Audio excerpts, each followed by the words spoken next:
As the wind erodes and the water corrodes, altering everything we think we know, but we don't. It's all temporary, and it used to, but now the thought doesn't scare me or keep my feet from following one after another until I slumber. Then my mind, not my feet, wander and dream of people and places I'll never see again. I've mended as much mental anguish as I can, and now I try to use this language to take these thoughts from my head to my pen. Cause though I don't speak of my dead friends or the circumstances, often the blow never softens or yields.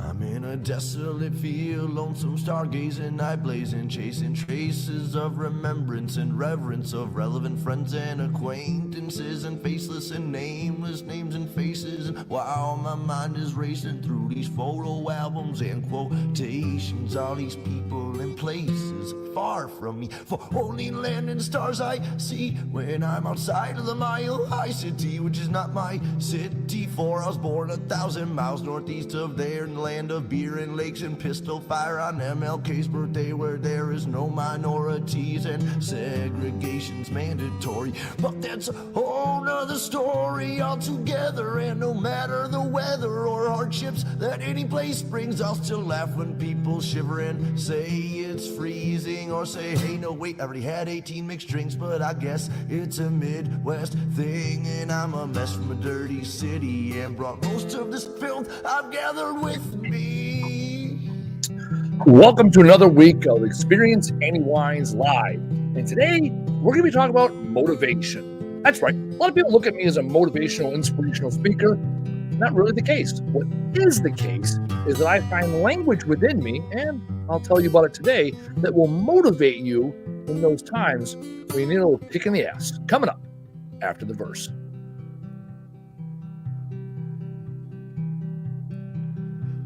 My work labors on as lovers sleep in each other's arms, remaining calm and collect. I begin my self-reflection process of redemption. Honestly, I don't know where this road leads, or if I'm even going. Could be rowing upstream, or worse, chasing my dreams to the peak, to finally be somebody doing something with what I have, rather than saying again and again that I can't and I won't anymore from this day forward. Cause Lord knows the past is set in stone, the present is yours to mold and to use for future uses. I know I'm a nuisance, I'm told, cause I'm neither young nor giant nor gnome. I don't sleep on these streets usually, though I've made thrones of my own. I don't sit well with idle hands, though don't know what to do when I'm home all alone. I'm a menace thrown from society, and as it lies to me, I'll smile silently as others do as they please. I am watching and listening, and I'm grinning all the while, cause sometimes all you can really do is smile. So as the work labors on, I'll keep on singing my songs, and this day is never done. We just keep on spinning around that sun. And well, through all these miles and trials, all I've learned to do is smile. Is to smile.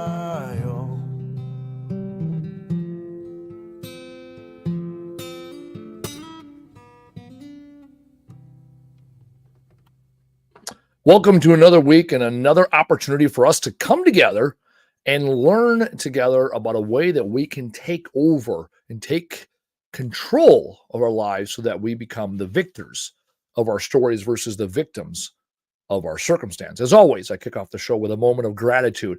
Today, I am grateful for a good mentor of mine, a friend of mine, Van Clarkston. Van Clarkston's the president of Fairchild Equipment. He came into my CEO roundtable, my Vistage CEO roundtable about 2 years ago. And for the people that have been watching my journey, my show, the last 4.5 years, I've been in a Vistage CEO roundtable, and I consider them to be my family. It's my Vistage fam. We meet monthly. We go out and have drinks and dinner, and we do a retreat every year. And some of the closest people in this world in my life right now are a result of that family. So anyways, Van came in the group like 2 years ago, and instantly we hit it off. He's older than me, much more experienced. much greater wealth of connections and experience and money and all those things. And yet he was humble enough to let me take him under his wing at first and teach him the ways of Vistage, teach him about how our group operated. And very quickly, he took me under his wing, right?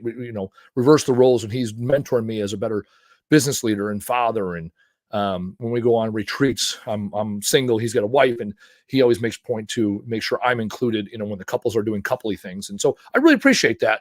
And I appreciate him and our entire Vistage family. Today's episode was inspired by him last Friday. We'll get into that here shortly. Second thing, let's pay the bills. Speaking. That's what I love doing. That's why I do this. I write books. I do podcasts. I put out videos so that I have the opportunity to get on stages and speak in front of people. And sometimes those people are as small as companies of 5 to 7 people doing an intimate workshop where we're doing it in a conference room and we're diving into some company issues, working on individuals and working on language. Last week, I did a workshop about 15 recruiters, and sometimes it's in front of 50, 75 people doing a workshop. I've also spoken in front of 500 people before doing keynotes. I love it all.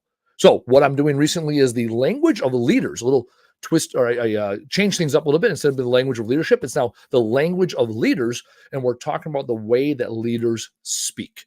And so that workshop has been really successful. It can be as short as 45 minutes up to 4 hours, really going to be catered, the material, to the audience. So when it comes to planning over the winter, right, you want your leadership team to get on the same page. You want to use empowering language. You want to cut through all the BS and get right to the point, kind of bottom line up front.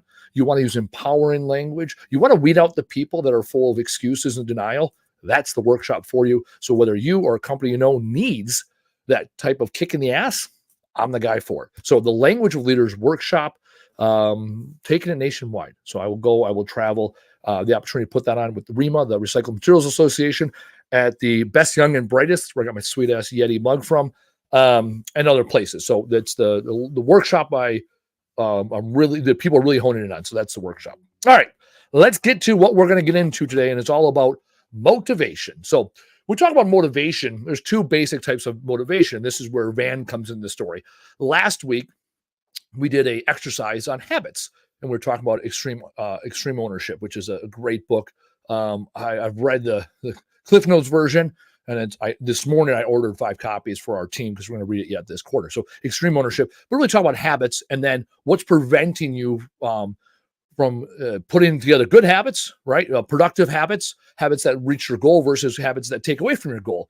And the second exercise was all about habit stacking. How do you put habits together to make things happen? And so towards the end of our CEO roundtable, we always go around the room and say, hey, what was the most insightful thing? Top takeaway, right? I always love saying top takeaway. What was the one thing? And the trinsics, right? The intrinsic motivation and extrinsic motivation. I learned them as instrumental or internal motivation and instrumental motivation. Anyway, so the joke was like, oh yeah, the trinsics. So Van said, oh, we should do the thing on the trinsics. And then somebody else, I think Mike commented, was like, hey, Andy, you should do your next podcast on this, right? And it was a shot. And you know what? I listen to what people say, not necessarily how they say it. I go, yeah, that's really good. So I literally wrote it down. I text my producer, and here we are, right? Motivation comes from all places. Information you receive is only that. No such thing as good news or bad news, only new information and what you do with it. So for Van, and I'm pretty sure it was Mike, yeah, that's what we're going to talk about today. So we're going to talk about instrumental motivation versus internal or intrinsic motivation. So instrumental motivation, that is simple. That is carrot or stick, rewards or punishment. It is very clear. And then there's intrinsic or internal motivation. You're motivated because you're motivated to do it. You get gratification doing the thing. I always talk about the thing, do the fucking thing, right? And you are motivated to do the thing. So for me, I love Excel spreadsheets. I love crunching numbers. Last night, Sunday night, 9:30 at night, I am looking at data. I am motivated to do that. I get excited to do that. I am building out my pro forma for 2025 based on data from this year. Like, I am motivated to do that because I'm motivated to do that. I am not motivated to do push-ups every morning and my plank. Not something that I'm motivated to do, right?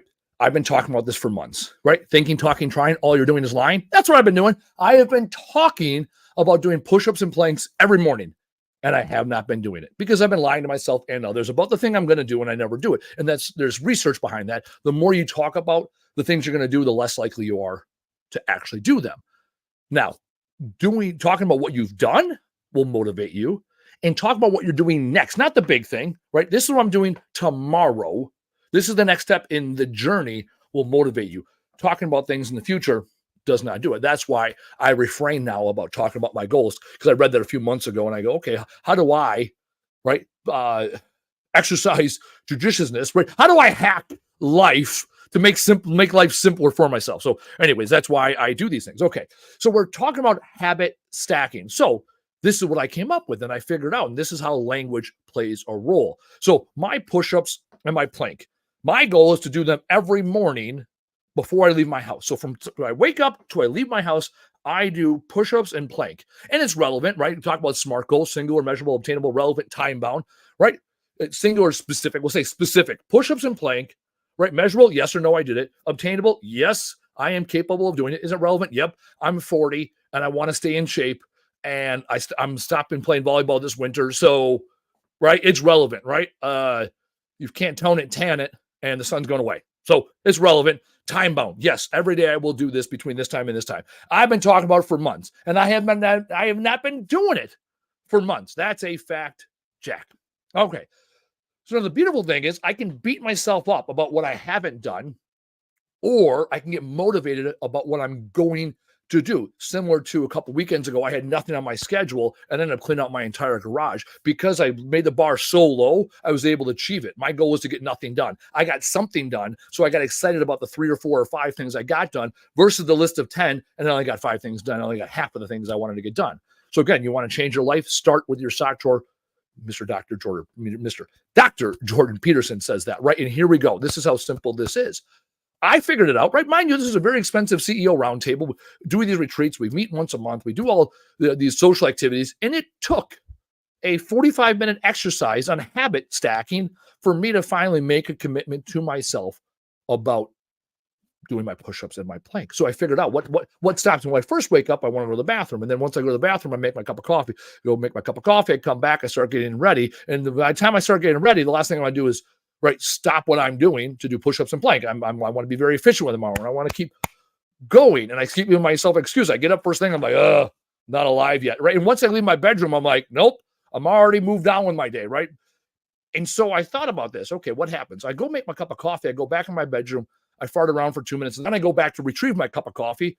Right. Because it's the sweet, sweet nectar of the gods. And nothing happens before the coffee smell is in the air. I drink decaf first thing in the morning. It's not even the caffeine. It's here's my placebo. Here's the sweet nectar of the gods. Let's get our day going. Well, there's a 2-minute period there, whatever it takes, 90 seconds, 2 minutes for my coffee to brew. And normally that's dead time. Those 2 minutes are not highly effective because I'm essentially waiting for my coffee to get done. And so when I was going through the exercise last week about habit stacking, it's like, okay, let's think about the habits I already have in place. I get up, I hit the head, I go make my cup of coffee. I fart around for 2 minutes. I go in the bathroom, get ready, put my pants on, boots, out the door, right? That's my boom, boom, boom, boom, boom. Okay, so I already have these habits. So now I think, okay, what habit do I want to develop? Oh, push-ups and plank. Okay, when in those habits can I put it in, right? Because intrinsically I'm not doing it, right? And how do I motivate myself? That rewards punishment, right? Carrot or stick. How do I motivate myself? And it's really simple. I get coffee, right? This is where language comes in. I get coffee in the morning when I do my push-ups and plank. So now I go over to my Keurig, I press the button, I do the thing, and as it's brewing and the sweet nectar is starting to wake me up, that's when I do my push-ups. That's when I do my plank. Inconveniently, when I'm done with my push-ups, I'm done with my plank, I get coffee, right? And coffee, right, here we are. It's 15:44, 3:45 for the civilians, and I'm drinking the sweet nectar of decaf coffee, and it's 75 degrees out in late October here in Wisconsin. Why? Because I love the taste of coffee. It is delicious. And now what I've done, I have 2 days in a row, 2 days success. Sunday I did it. Monday I did it. Saturday I made the commitment when I thought about what I did on Friday. Sunday I made the commitment and I executed at a high level. Monday I made the commitment and executed at a high level. And when I do 2 minutes total, 2 minutes total, right? Let's not give myself so much credit, right? 1 minute push-ups, 1 minute plank. That is 2 more minutes every every day, right, that I hadn't otherwise done. That's 15 more minutes of exercise every week that I hadn't done, right? If I do 100 push-ups, or when I do 100 push-ups, or whatever the number ends up being, that's 100 more than I did before, or 200 more, or 500 more. And those will stack over time. And the goal is over time, right? The coffee is my motivation right now. That's my reward for doing a great job, right? Good job, Andy. You get your coffee. The goal is eventually I forget that the coffee is my reward, because I tell myself, when you get up, you hit the head, put your coffee on, you do the push-ups, you do the plank, right? And then eventually doing the push-ups and doing the plank is my reward for getting up. It's my reward for breathing fresh air every day. It's my reward for being alive. And so for the time being, I'm going to trick myself into thinking that my coffee is my reward. And go, you know what? At the end of the day, I did my push-ups. And I know this works because I went to the dentist 2 months ago. And I get there, dentist, I go every 6 months. I'm a big fan of getting my teeth cleaned. I love the feeling after you're going to get your teeth cleaned. Your teeth are all nice and clean. You feel good about yourself. Or I do. You know, I don't give a shit what you do. I feel great about myself after I leave the dentist. My grandfather was a dentist. My uncle was a dentist. My cousin was a dentist. Like, good teeth. We're all about that life in our family. And so I feel good after I leave the dentist. And yet, every time I leave the dentist, I floss for about a week. And then I stop flossing. And then that's that. Right? So last time I was at the dentist, I lay down and the lady's like, hey, you've been brushing and flossing? I go, well, we have two choices here. I said this out loud because that's how my brain works. I said, well, I have two choices here. I can lie to you and tell you I have been flossing, right? Or I can be honest and just wait, and you will figure it out yourself that I have not been flossing. And she kind of laughed. And at the end of my dental appointment, she's like, hey, like, it sucked. Like, she was grinding on stuff, right? I was not doing a great job this last 6 months, right, of my oral hygiene, apparently. And she's like, hey, to make it suck less next time, and she used different words, essentially the same thing, to make it better next time, maybe you should floss the next, 6 months. And actually, I moved my appointment up to 4 months, every 4 months. Because you know what? I'll go 3 times a year because I love the feeling of going to the dentist. Big fan. Right? I used to go every 3 months because they let me. New dentist, you can only get in every 4 months. Anyhow, so that punishment, right? She's a younger, attractive dental hygienist. For her to be like, hey, guy, you kind of suck. Like, that was my, right? That was my stick. Like, hey, dummy, right? You ought to start flossing, right? And the thing is, I own the floss sticks. I had the floss sticks. So I started using my floss sticks. And I've been religious twice a day, in the morning, at night, no questions asked, to a point where last week I ran out of floss sticks. I thought I had another bag. I could not find the other bag. I went to my Jeep where I had my little emergency 10-pack floss sticks that I carry on the road with me, and I used those up. And I was so irritated by the whole thing. In the morning when I normally read, I went into Amazon, or I went to Costco's website to buy new floss sticks because that's where I got the old ones from. They don't even carry them anymore. So then I went to Amazon and bought them. And turns out on Amazon, not only can I buy them, I can buy them so they ship every 3 months or 2 months, right? So I get my shipment every 2 months. It was like $2.36. So it went from flossing is a punishment, right? Because I'm going to get yelled at, or it's going to make my teeth hurt, or I'm going to have a janked up smile, right? There's an instant, right? To now, I was mad at myself and the world and everything else because I could not find my little floss sticks, right? I'm now motivated to floss my teeth twice a day because I said so, and it feels good. And I feel better about myself when I do it. There's no one yelling at me. There's no trophy at the end. There's no sweet nectar of the gods coffee waiting for me. I intrinsically have adapted that habit and said, this is what I do. And as soon as there was a barrier, lack of floss sticks, I was enraged. I was frustrated. And I went out of my way to buy things online, which that's not typically my MO. I was about to say I don't do, and then I had to rework because, that's empowering language, right? I typically avoid, shopping online. And yet I was motivated to do it because I'm a person that flosses my teeth twice a day. And my goal, now that I have this reward of coffee for my push-ups and plank, my goal over the next couple of weeks is that I'm going to say to myself, yep, I wake up and I do my push-ups and plank. So that means when I'm at a hotel, for example, and maybe coffee's not easily accessible, maybe I have to go down to the lobby to get it, I still wake up and do my push-ups and plank because that's what I do when I get up. because I'm a person that gives a shit about my health. I'm a person that wants to feel good and look good and be better than I was the day before. And I know doing push-ups and doing a plank will get me there. And it's all about the tricks, or the intrinsic and extrinsic motivation. When I went to master resiliency training, they talked about instrumental versus intrinsic motivation. And they knocked the instrumental motivation, saying that's not a way to lead people, right? When you want people to go to war for you and die for your country, carrot and stick isn't always the best course of action, right? And yet we use it, right? Even in our companies, like here at our company, right? If you're not a very good employee, we suspend you. If you're really not a good employee, we fire you, right? Carrot and stick. Or you might get yelled at or talked to or whatever, right? Our goal is to catch people doing the right thing and motivate them with more carrots, less sticks. Yes, you want to get people to follow the system. You want people, and you want yourself to be the ideal version of yourself. Last week I talked about when you get rid of things in your life, when you start saying no to shit, you slowly become the person you told yourself you were going to be. Yes, intrinsically, that's where you want to be. And although the Army does not necessarily agree that those carrots and stick work, science is science.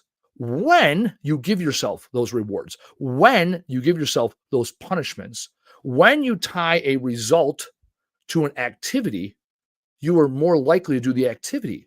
You're going to do the activity so much that eventually the result doesn't matter anymore and you do the activity.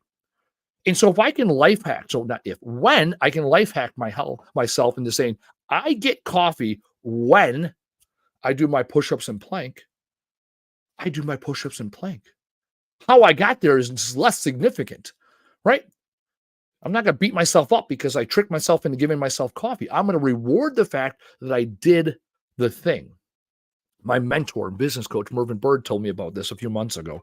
He said whenever he signs a candidate, a new person, onto one of his Vistage teams, he goes out to Dairy Queen and he gets him, I can't remember what it was, Chunky Monkey Blizzard, something like that, right? Rocky Road Blizzard. I'm a non-ice cream eating individual. Anyways, he gets himself that Blizzard, the little one. It's 974 fucking calories. It's terrible for him. It's against everything else he does. And he sits there in the parking lot and savors every last bite because he tied a simple reward to a simple activity. I get my coffee. He gets his ice cream. My question to you is, what do you give yourself when you do those things, those actions and activities that you otherwise are dismissing, you're avoiding? Maybe they're uncomfortable.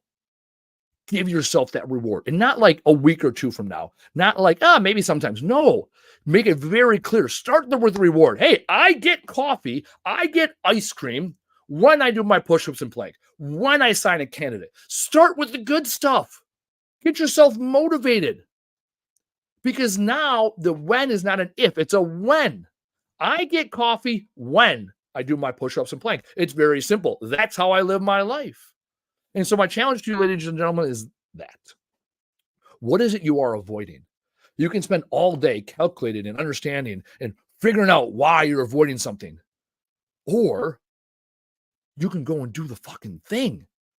You can create a new habit. You can stack that habit in between current habits. You can make one of those other habits now a reward. Or you can take something in your life that you like and create that as a habit that you get after you do the thing that you've been avoiding.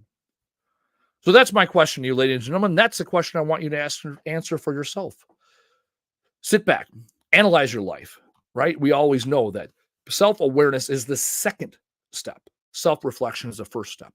Reflect back. What are the things you want? Who is it that you want to become? What actions and activities do you need or do you want to do to be able to become that person? And what life hacks, like habits, stacking habits, and extrinsic, carrot and stick, instrumental motivation, rewards and punishment, whatever you want to call it, where do you have to insert those things into your life so that you start living the ideals that you lie to yourself about in your head? You preach that you're going to be this person, and now the opportunities that you get to be that person. As always, do the fucking thing, tell the fucking world, and show the fuck up.